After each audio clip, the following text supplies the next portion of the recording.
Happy Sunday. I'm Ellie Miriam, the Closet Quilter, and today I'm going to show you how I make bias binding. I got a request for that, so here it is. First, I'll start out by showing you why we use bias binding. I'm making this bag. It's called the Pack It In 2.0, and as you can see, there are rounded edges. I'm going to bind this edge, this outer edge, and it's rounded. So in order to make that happen, I need to use bias binding, okay? Bias binding is cut on the bias of the fabric. In order to easy way to get the bias of the fabric, what you do is you cut a large square, but not too large if you're gonna have a problem cutting the diagonal, because the diagonal is much larger. I forget the math at the moment, but it's larger, trust me. And so I'm gonna keep it down to a, I think 13 inch square. I'm gonna cut a 13-inch square. And I start by pressing my fabric. I'm over here at my pressing station, and I'm gonna go ahead and press the fabric. And then I'll cut like a 13-inch square, and I'll cut it diagonally, and I'll be right back. Okay, I'm back. I have a 20-inch square. I decided on 20 inches. So this is a 20-inch square.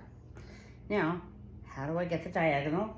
I just take one corner, bring it over to the other corner, lining up the edges, just finger press that, just so I have a way of marking. I just make a crease, okay?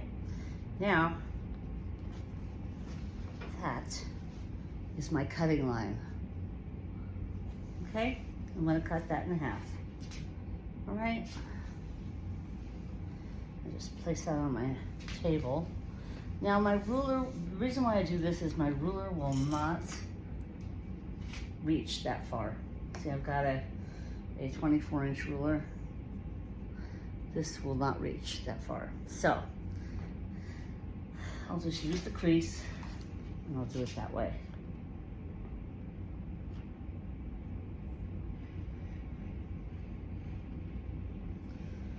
Slowly.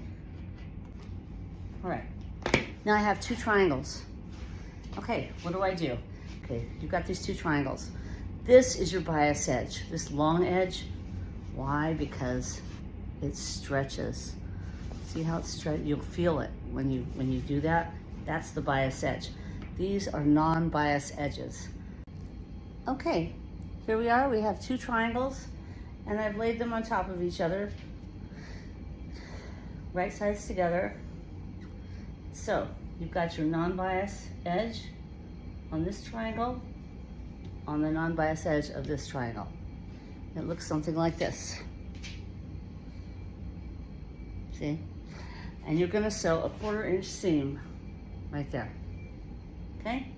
Now, again, just to review, when you have a triangle, this long edge is your bias edge. The other two are not. So, what you want to do is you want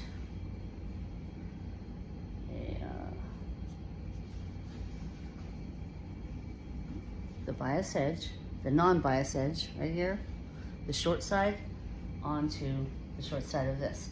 Now when you do that, you're going to have about a 1/4 inch overhang. Let me see if I can show you this.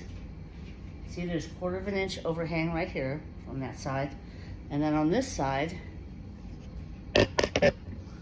there's also a 1/4 inch on this one. I don't know if you can see that, okay? There's a little tag. So you're gonna see that. Then you know you're right, you're correct. You've got it placed correctly. Then you wanna sew your 1/4 inch seam along the top here. Okay, you're gonna sew 1/4 inch seam along this top. That'll give you your parallelogram, okay? I'll be right back and I'll show you the parallelogram.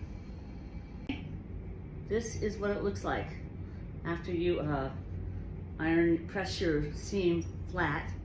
You've got this. Now, what do?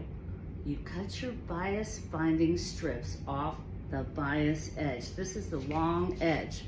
See how it stretches? that's the long edge of that triangle. You cut it off this edge. So you turn it like this, and see I have 2 1/4 strips. So I'm gonna cut 2 1/4, cut, cut, cut off this edge. Okay, real quick addition, how to measure, how to get 2 1/4 from the, it's so long, it's hard to get this on my mat. So, and once you've got it parallel like this, measuring it 2 1/4, okay. How am I gonna cut these strips? So, to cut the strips, you have to place it on your mat with the bias edge on the line, and then you're gonna go 2 1/4. I'm gonna make a mark, right? I need 2 1/4. So I'm gonna go up here and make a mark there, and I'm gonna go on the opposite side and make the same mark, 2 1/4, just so I have a reference point, so I know where I'm shooting with my ruler. Okay, I hope that makes sense.